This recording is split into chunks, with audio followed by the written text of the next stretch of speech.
सभी को नमस्कार। आज के इस वीडियो में स्वागत है।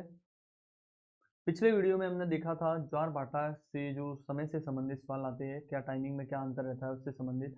आज जो अक्सर स्कूल लेक्चर में एक सवाल यहाँ से आ जाता है कि ज्वार भाटा की उत्पत्ति से संबंधित जो परिकल्पनाएं थी दे रखी है, तो इन परिकल्पनाओं से संबंधित कुछ तथ्य पूछ लिए जाते हैं सीधे सवाल में, चाहे उनका परिकल्पनाओं को देने वाले व्यक्ति का नाम पूछा हो या फिर कब दिया गया ये सन पूछा हो, या फिर उस परिकल्पना में तथ्य क्या है। ये तीन फॉर्मेट बनते हैं सवाल के।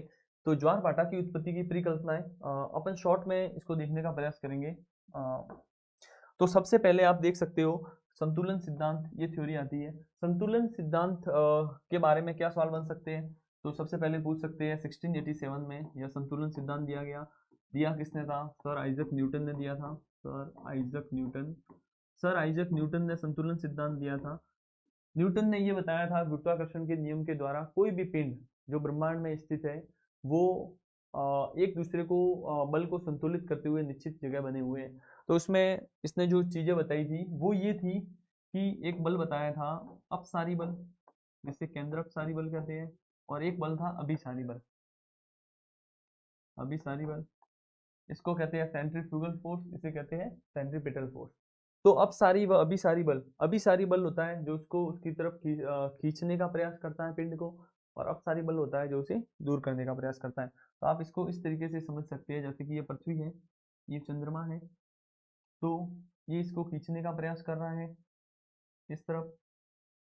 तो इस ये पिंड इसको स्थिति को इस तरफ बनाए रखने की कोशिश करता है, उसे कहते हैं अपसारी बल। इस तरफ बनाए रखने की कोशिश करता है, इसको इस तरफ खींच रहा है, उसको कहते हैं अभिसारी बल। तो इसके कारण इस फोर्स को संतुलित करने के लिए इस तरफ बल लगाता है। इस बल लगाने के कारण जल ऊपर उठता है। इसने कारण ये दिया था सर आइजक न्यूटन ने। संतुलन सिद्धांत 1687, सर आइजक न्यूटन। बल बताए थे अपसारी व अभिसारी, केंद्र अपसारी या केंद्र अभिसारी बल, सेंट्रीपिटल या सेंट्रीफ्यूगल फोर्स। और आपको बता दिया कि ये बल यदि इसको इस तरफ आकर्षित करेगा तो एक बल इसको इस तरफ लेके जाएगा, जिसके कारण ज्वार आएंगे। तो इसने ये कारण बताया था।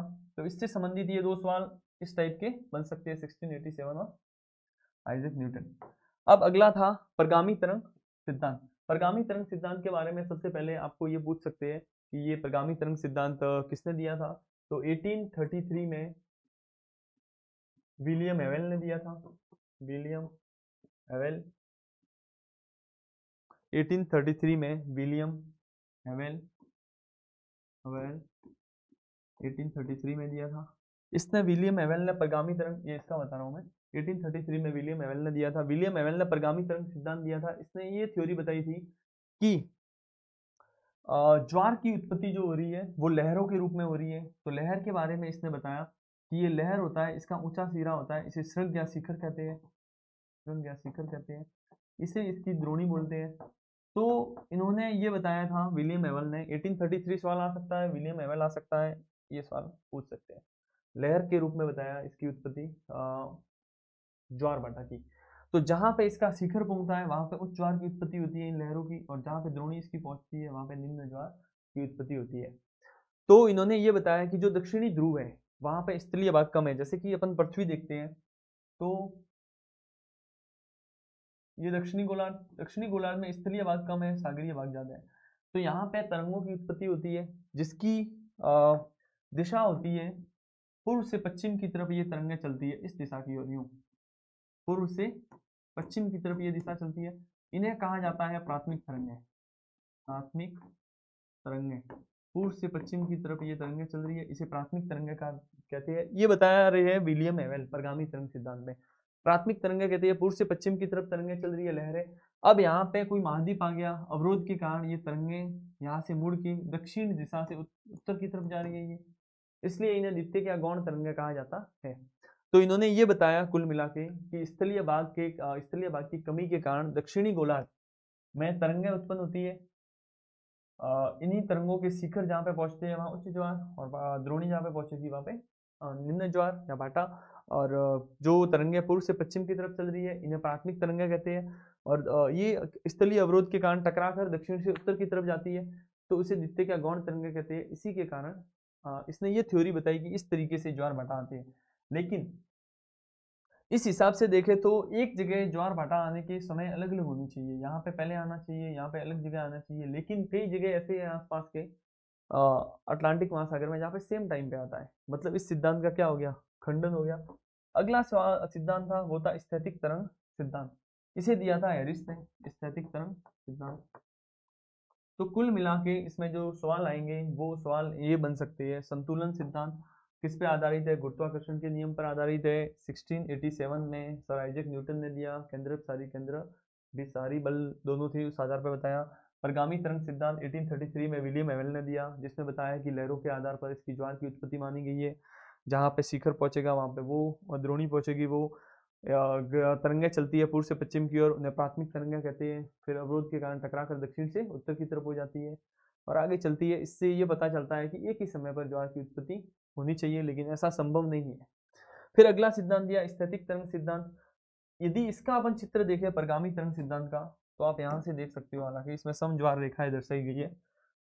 ये तरंगें ये चल देंगी पूर्व से पश्चिम की तरफ, फिर ये यहाँ से दक्षिण से उत्तर की तरफ टकरा के चली जाएगी, ये इसमें बताया गया है।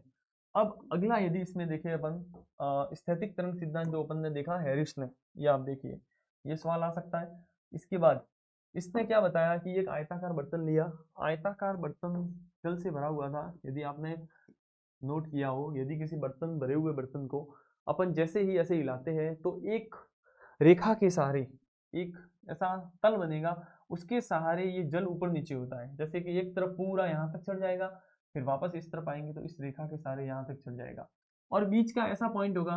अब देखिए कि पहले जब पहली वाली स्थिति में ये पॉइंट इधर था और दूसरी वाली स्थिति में ये का तल ये इधर आ गया लो, और पहले इसकी स्थिति में यहाँ पे था, दूसरी स्थिति में ये तल जैसे ही ऐसे चला गया तो इधर आ गया। लेकिन इसमें एक ऐसा पॉइंट है जहाँ पे तल में परिवर्तन नहीं हुआ। इस पॉइंट का लेवल इस स्थिति में भी यही था और उस स्थिति में भी यही पॉइंट है। तो इस पॉइंट को कहा जाता है नोडल पॉइंट या नोडीय बिंदु। ये सवाल आ जाता है नोडल पॉइंट या नोडीय बिंदु ज्वारीय उत्पत्ति की परिकल्पनाओं में से कौन सी परिकल्पना से संबंधित है। तो आप इसमें देख सकते हो स्थैतिक तरंग सिद्धांत जो कि हैरिस ने दिया उससे संबंधित है। जो इस रेखा के सहारे ऊपर नीचे हो रहा है ये तल, उसे कहते हैं निस्पंदन रेखा, निस्पंदन रेखा या नोडल रेखा, निस्पंदन रेखा। और फिर वो आगे उसमें ये था आयताकार बर्तन की इन्होंने स्थिति बताई है। आगे फिर वो ये बताते हैं कि चूंकि ये था आयताकार बर्तन स्थिर है लेकिन पृथ्वी अपने अक्ष पे घूम रही है, तो घूमने के कारण यहाँ पे आयताकार स्थिति में जल का परिवर्तन है, तल का परिवर्तन है, वो एक रेखा के सहारे ऊपर नीचे हो रहा है। पहले इस रेखा के सहारे ये कंडीशन थी, फिर इस रेखा के सहारे ये कंडीशन आ गई। बीच का जो पॉइंट है वो सेम रह रहा है, उसे नोडल पॉइंट कहते हैं।